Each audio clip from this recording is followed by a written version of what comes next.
Alright, I'm starting.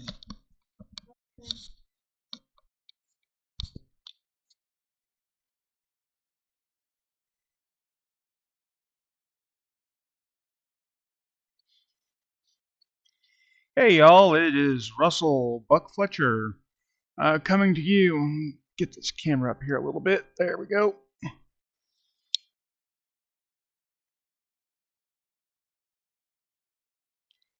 There we go. Anyway, I am Russell Fletcher coming to you from from where I am. As you can tell, it's not exactly the fanciest studio, but it's not the worst either. Today is October 25th, 2024, and we're going to talk about a little bit of news that's happened this week as far as business and technology. The art installation called the portable, the art installation called The Portal is moving to Philadelphia, the city of brotherly love. It is moving from New York. For those of you that do not know what the portal is, it's basically a big round device that they put out on the street, and it connects audio and visually to other locations. Last time it was somewhere in Scotland. This time it's going to be in London. And it allows you to interact in a public setting with somebody on the other side of the world while you're also in public. I'm still kind of wondering if this is a good idea or not because when it was in New York, people were doing stuff that they really shouldn't, and it made us Americans look bad. But it is what it is, and you know I think the rest of the world already knows how we are. So you know anybody that's going to participate in being with or using the portal when it's in Philadelphia, please put on a good face and make us look good. Don't flip people off. Don't cuss at them. Don't moon them. Yes, somebody in New York actually mooned somebody else in Scotland via the portal. Um, Not very nice, but I mean, this is America today, so what do you expect? Anyway, going on down, we got a blackout in Cuba this week. I know. Cuba, that little island that's 90 miles off the coast of the United States where all those really cool old cars are. Yeah, apparently their electricity infrastructure is of the same vintage and not maintained. And they went through a power outage this week, which is really sad and in some ways, but also in some other ways it might actually be a good thing. And the reason I say that is simply because now that people are having to deal without electricity and without water and gasoline and everything else, they might actually start to demand that their government actually do something about their infrastructure, especially since when they started protesting, the government said that if they keep protesting, if the people keep protesting, that they're going to be put in jail. So, I mean, I don't know about you, but if I was hot, sticky, starving, didn't have any water, didn't have any fuel, I don't really think prison would be, that big of a threat. I don't think that's the threat that they think it is. Now, as of today, they have managed to get one of the power plants up and going a little bit, and they're providing power to Havana, which is the capital of Cuba. Which, call me crazy, but why does it not surprise me that the capital got the power back and the rest of the country is still in the dark? The sad thing about the whole thing, though, is that anybody that knows anything about electrical grids knows that it's not like flipping on and off a light switch in your kitchen. It's you got to turn them on properly. You got to turn them off properly. You got to match generation of electricity with load capacity, and it's really sad that they're having to deal with this. But at the same time, they keep blaming U.S. sanctions like we're responsible for everything. But this is 2024. There's other countries that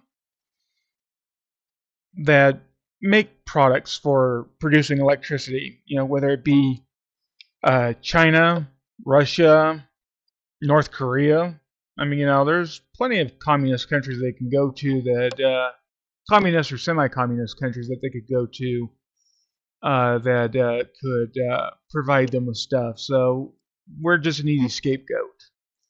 On a personal note, though, I really do think we should get rid of the sanctions against Cuba. Opening them up to U.S. tourism would greatly help the economy down there and might actually help provide a source of freedom for them in a limited way.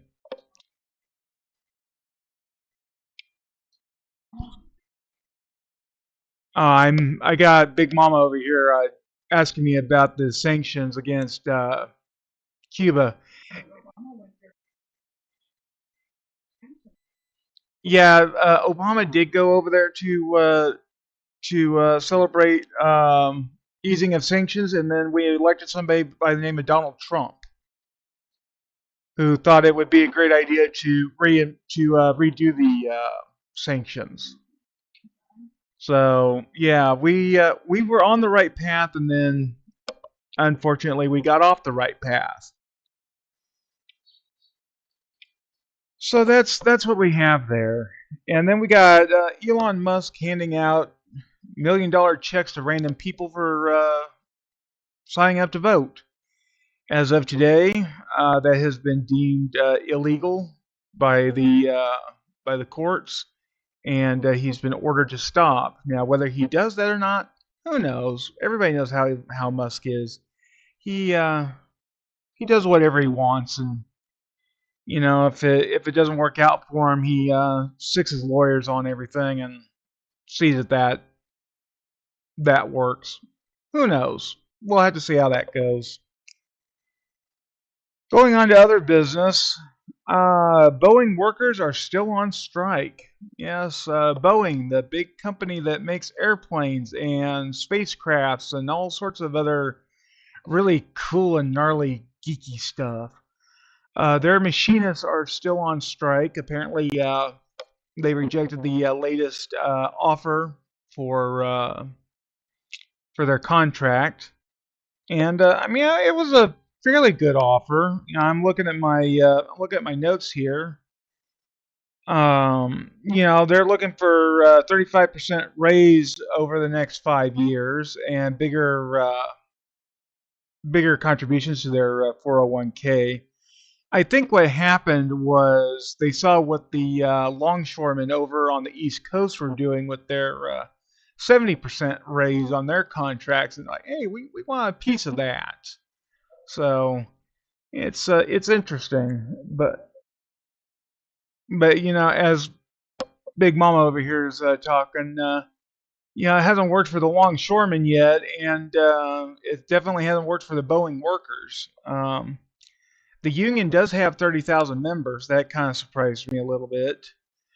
But other than that, um, Boeing is saying that they've lost about $1 billion in production, which sounds about right, considering how much their aircraft and spacecraft and everything cost. So hopefully here soon they will they'll get their act together and get a contract signed so that they can get back to work and Boeing can get back to doing what they do best, which is making aircraft that hopefully don't spring leaks and spring doors at 35,000 feet. Go figure. And for those of you that are wondering what happened to Boeing, I'll put it real simply for you. Before they became all corporate and everything, they were run by engineers. Now they're run by bean counters.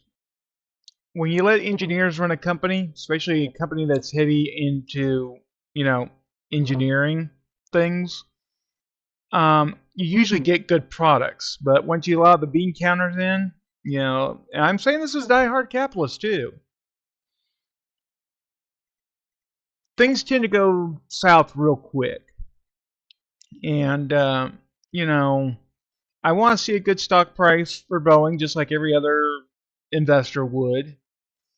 But at the same time, it is really, really bad business when stuff like door plugs come out at 35,000 feet while you're flying an airplane, and your Starliner spacecraft is leaking. And it doesn't help business. And the thing that a lot of accountants and a lot of bean counters don't understand is that in order to have beans to count, you need engineers to come up with stuff. I know. It's a weird concept for some people to understand. They think that the whole world revolves around their particular little uh, career path. But it is what it is. And it'll get straightened out. Boeing's a good company. Early voting is underway in many parts of the country. If you haven't voted yet and you can vote, go vote. Seriously, go vote. Um, the government only really has to listen to you twice: when you vote and when you serve on jury.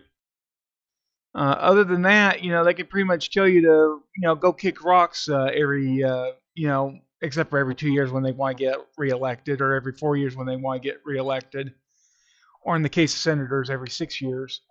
Um, but in between those times, there's only two times that they really have to listen to you, and that's when you vote and when you serve on jury duty.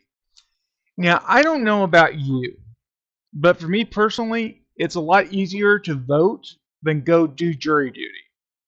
I mean, don't get me wrong, huh?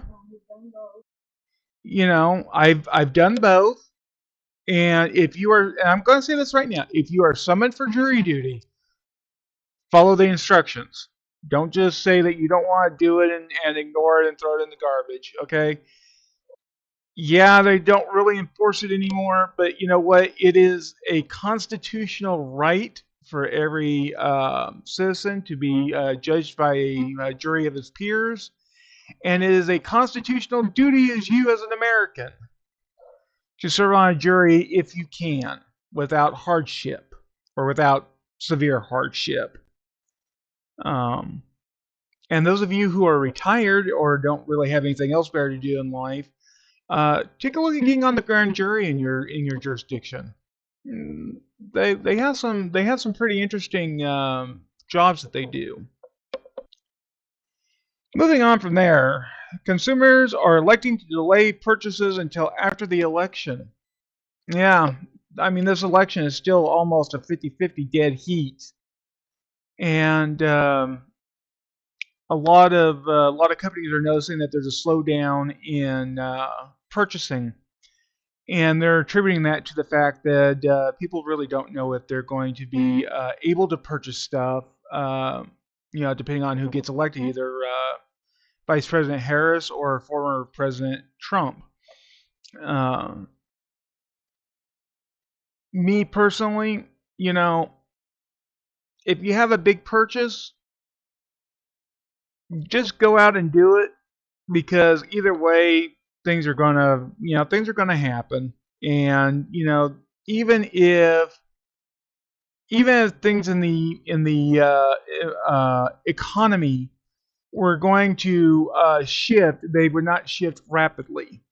The economy is like a aircraft carrier. It can maneuver and it can steer, but it takes time. You put the input in on the rudder, and then it starts turning.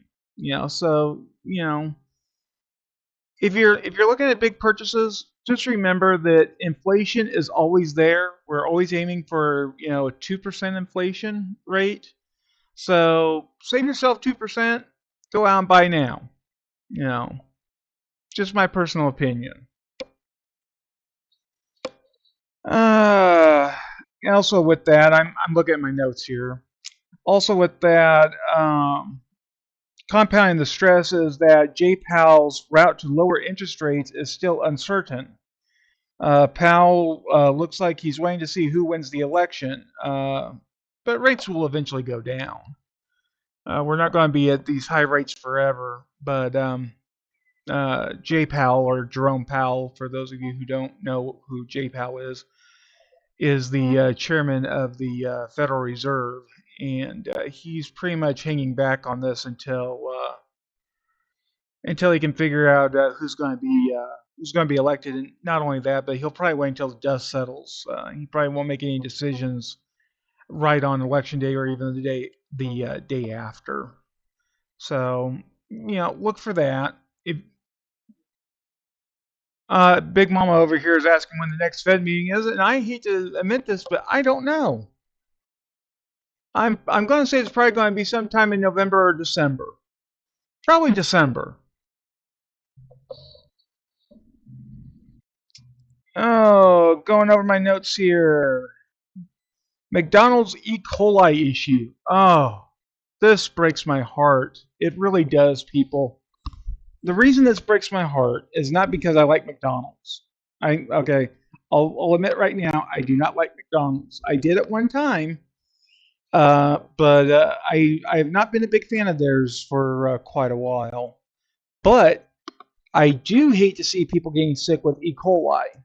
Uh, those who know what E. coli poisoning is like will understand.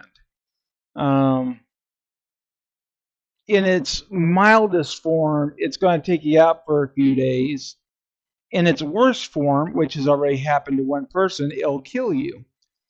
And unfortunately, because of these tainted products, uh, McDonald's has gone ahead and removed them from their menu, and other restaurants have already gone ahead and removed the suspected onions that are involved with the E. coli outbreak, which is good for them. It's always better to be cautionary with food issues than just hope that nothing happens.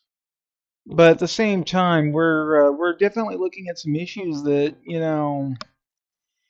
it's going to hit hard for a while. McDonald's is going to be remembered for this E. coli breakout for at least a year, probably two or three, especially if there's any litigation with it.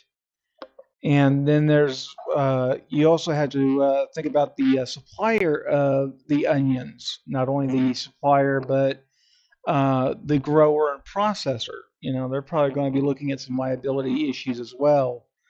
If nothing else, they'll probably be looking at some lawsuits because, well, this is the United States. Anybody can sue anybody for anything, anytime, anywhere. So, you know, sometimes it's easier just to throw a bunch of lawsuits at the wall and see which one sticks. So, if you're an investor in McDonald's, be cautious about their stock going down over the next 6 months or so. It's already taken a major dip, but it could take another major dip depending on how the PR works out on this. And just remember, the United States has wonderful food policies for food safety and stuff, but nothing is 100%. Absolutely nothing. So if you're feeling like you want to blame McDonald's or you want to blame the farmers or the processors, remember everybody is doing their best to provide you the best food possible. And the reason I say that is that I come from a farming family, farming and land development family. And I'm third generation FFA. And some of you who may be watching this may be FFA members or former FFA members. and they just got done with their 97th convention. So I know a little bit about it, and our food suppliers do their best to provide the highest quality food with the lowest risk. But there's always going to be risk. I mean, with food processing, it's just the nature of the game. But the best thing is, or the good thing that we have these days is that instead of taking your life into your hands every time you eat, now you're only taking your life into your hands once every 1,000 times you eat. That is what food regulations have done for us over the last 100 or 150 years, along with modern farming and food production processes. Going on from that, Federal Trade Commission looking to block a merger of Tapestry and Capri. Now, I know this sounds really weird. I know a lot of you are going to go when I dive deep into this here for a second. You're going to wonder, who really cares. Tapestry owns Coach, Stuart Weitzman, and Kate Spade brands. Capri owns Michael Kors, Versace, and Jimmy Choo. Good thing his last name wasn't Achoo. Jimmy Achoo. Ooh, man, that. You okay over there, Big Mama? Okay. Um. So a lot of people are asking about this and asking, who cares if two luxury brands get together? I mean, on the investor side, who's buying this stuff? And on the consumer side, it's usually the only people that want to look rich that are buying this stuff. I mean, you look at actual people that have actual money, and they're not buying out Versace and Louis Vuitton and Jimmy Choo and Stuart Weitzman. They're buying Walmart brand. But this is what the FTC pointed out. The reason given is the drive up of cost of handbags, which I mean, we're already talking about handbags that can cost upwards of $6,000. I mean, how much higher can they go, for God's sakes? And harm to employees by lower wages along with cutting benefits. Well, yeah, they're already producing this stuff in China. I mean, how much lower can they go? And the stuff that's not produced in China, that's being produced in places like Italy, they're bringing in foreign labor. So I don't get it. Personally, I don't get it. But, some people are really into this stuff, and more power to them. As long as you can afford it, don't put it on your credit card. If you can't afford 5 of them, you can't afford 1 of them. No luxury brand is worth going into debt for. Right, Mama? So, going on from there, Keurig is buying energy drink maker Ghost. That's right. The people that bring you the little K cups of coffee have decided that they need to get into the market of the non-coffee caffeinated drinks that may or may not be healthy for you. But it's not the first time that they've done this. They've tried this before and semi-succeeded. But this time they're giving it a try again. They'll start off with a 60% share, and then it'll be up to 100% ownership of the company by 2028. Now, me personally, I don't like energy drinks, but I will admit that I do take a caffeine pill every morning, 200 milligrams, and that's to get me started. And for those of you who are wondering why I don't drink coffee to get my caffeine, well, frankly, I'm just lazy. Simple as that. I'm lazy. I don't want to make coffee. I don't want to. I don't want to clean the pot. I don't want to deal with the filters. I don't want to deal with the lime scale buildup. Because I have hard water here at the office. I'm just lazy. So I take a 200 milligram capsule in the morning with my multivitamin and call it good. And that usually gets me through to about 3 o'clock or so. So, you know, yeah, I can be very lazy at times. Gold continues to rise. Now, there's an interesting thing here. There was a study that was done. When people are stressed about the economy, they buy gold, which makes sense.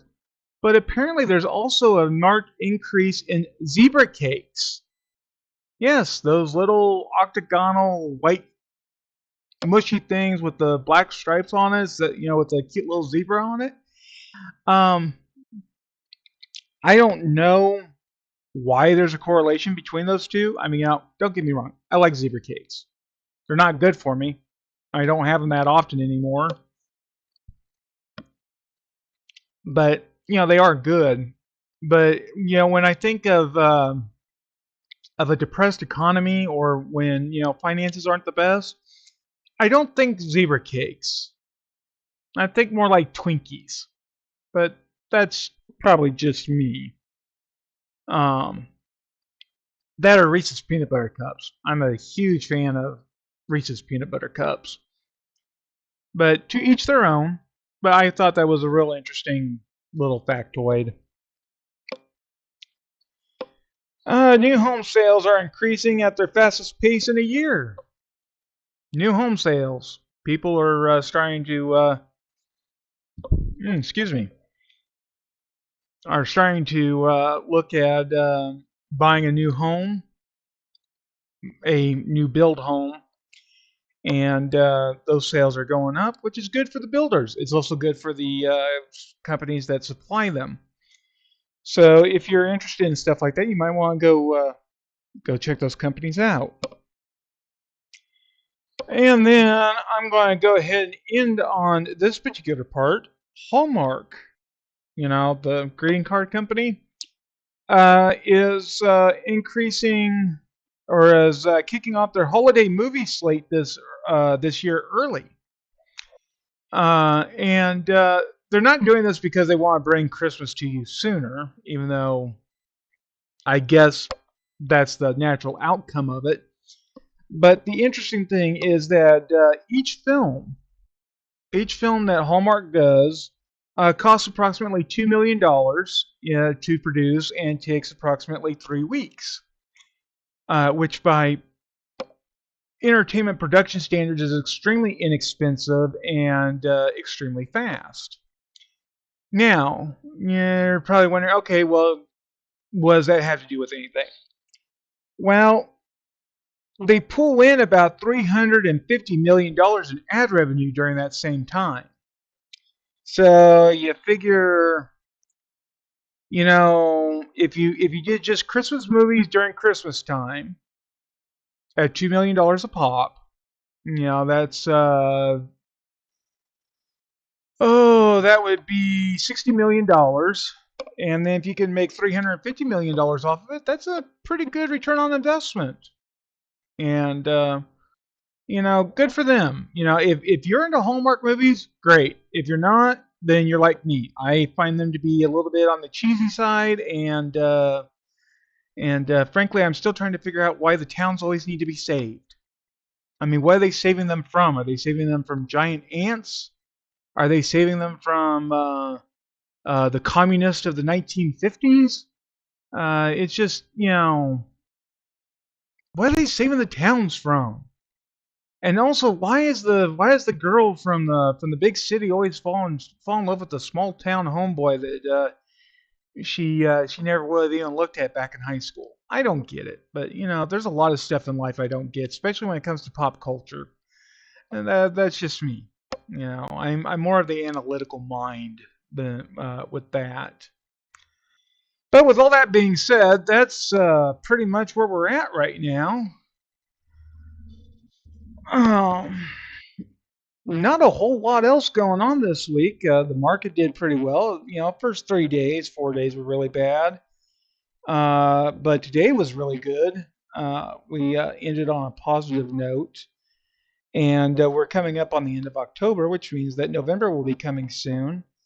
And that is one of the best things is that November means that Black Friday is around the corner, which not only means sales, but also the fact that we're going to be seeing large profit increases in the retail and wholesale sector. Well, that is it for me. Hold on one second. You got anything I should add, Big Mama? Yeah, Big Mama thinks that I've covered it all, and that usually means that I'm pretty much good to go. With all that being said, everything I've said in this video is just my opinion.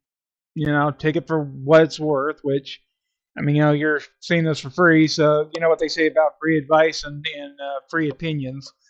But that's the beautiful thing about YouTube. And in the meantime, I am Baron Russell Fletcher, also known as Uncle Buck, and I will be signing off and seeing you later. And peace out. And if your birthday is sometime this week, or this weekend, happy birthday. And don't party too hard. All right, see ya.